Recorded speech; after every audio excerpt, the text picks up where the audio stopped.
Namaste viewers, welcome to Gnana channel. In this episode, we'll go through the Sutra, Patanjali Yoga Sutra number 20 from the Vibhuti Pada. The Sutra is Nacha tasya-ālambanam tasyā-viṣayī-bhūtatvāt. Patanjali's Yoga Sutras are very short and then but loaded with lot of meaning. The sutras are continuous like a string, one by one. You should understand the sutra, first sutra, then go to the second, third, like this, they are continuous. If there's a break, we may not have that continuity. So now this sutra is the 20th one. Let us try to understand the meaning of these words which form this sutra. He starts with the na. Na means not. It is negating a particular idea. Na cha, not and. Tat. Tat means that. That means what? It refers to the content or pratyaya known in the mind of another, as in the previous sutra. So, nacha tat means it is the previous sutras. We'll have to refer to the previous sutra and understand it. There, it is content or pratyaya known in the mind of another is called, that is the tat. Tat ālambanam. Ālambanam. Ālambanam means to lean, to rest upon, to rely on, that is with prefix sa together with, it means the supporting ground, the base or the object upon which something rests. Here the underlying basis is of another's thought. Now tasya, of that thought, āviṣayī. Viṣaya means object, field of perception. If you add the prefix it becomes not an object of direct perception, beyond grasp, and bhūtatvāt. The root of bhūtatvāt is bhu to be exist. Tva means state condition. Bhūtatvāt means because of being or on account of its nature. Now, all these words put together, it means that the sadhaka, the yogi, he does not understand or he does not perceive the supporting basis of that thought, because it is not the actual object of his perception. So now he is referring to the previous sutra and then trying to say,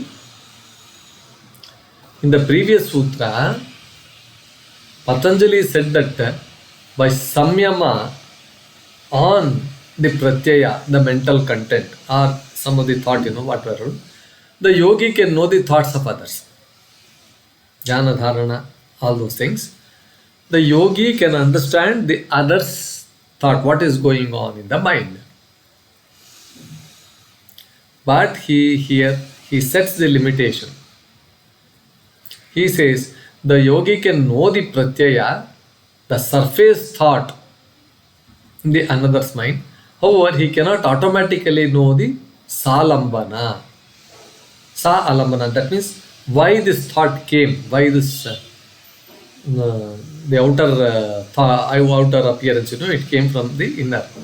That inner thing, the deeper support, the deeper origin or the hidden cause behind that thought, he is not able to understand that, because it is not directly in the field of that pratyaya.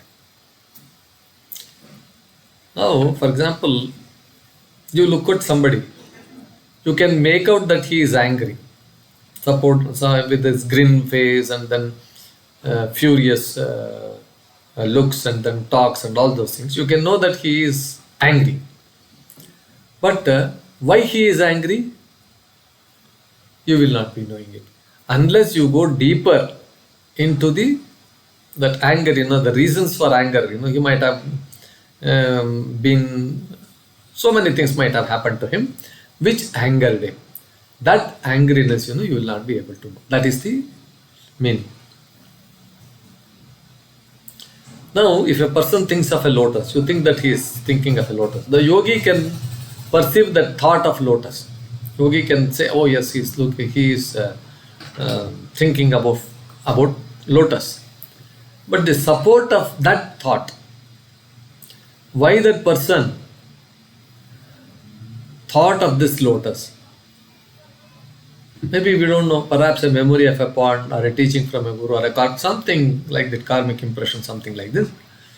It is not automatically revealed because that belongs to the deeper layer of the mind and karma, not to the immediate pratyaya. This is the meaning of this sutra.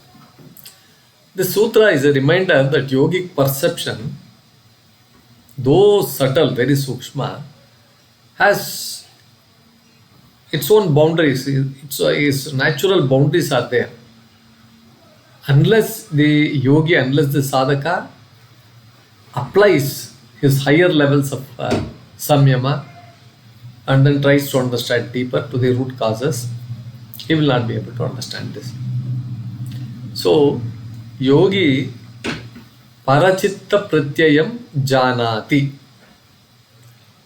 na tu tasya karanam. Yogi hi sadhakaha para anya chitta pratyayam janati. He knows what is his content. Kevalam chitta pratyayam janati natu tasya karanam.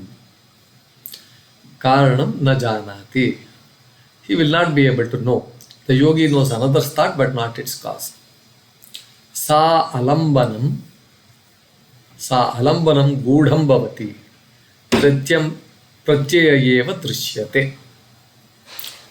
The support remains hidden, only the thought itself is seen. See, the hidden thing is not revealed, it is just concealed. But the expressions, the facial expressions, the other things, you can know that is what it means. To simply put it like in a nutshell, like this. Ata eva yogi vivekam kuryat. Therefore, the yogi should very discern, carefully, he should observe all these things. That is the meaning. So, the important message here is the sutra refines the previous one. The yogi can perceive another's thought, pratyaya, but not the deeper support, ālamb behind it, because that lies outside the immediate field of perception. It highlights both the power and the limitation of this siddhi. Very beautifully explains in the sutra, Patanjali says. To consolidate, in short, the sutra 319, the previous sutra, is perceiving other thoughts. But the sutra 320, the next sutra, here he says, you can perceive their thoughts but not their hidden causes. The antaranga, what it is there. Karana na janati. They will not be knowing the internal thing. So this is what this sutra means. I hope this was quite interesting and educative. Please like, share and then subscribe to my channel. Thank you viewers for your valuable time in listening to this. Thank you.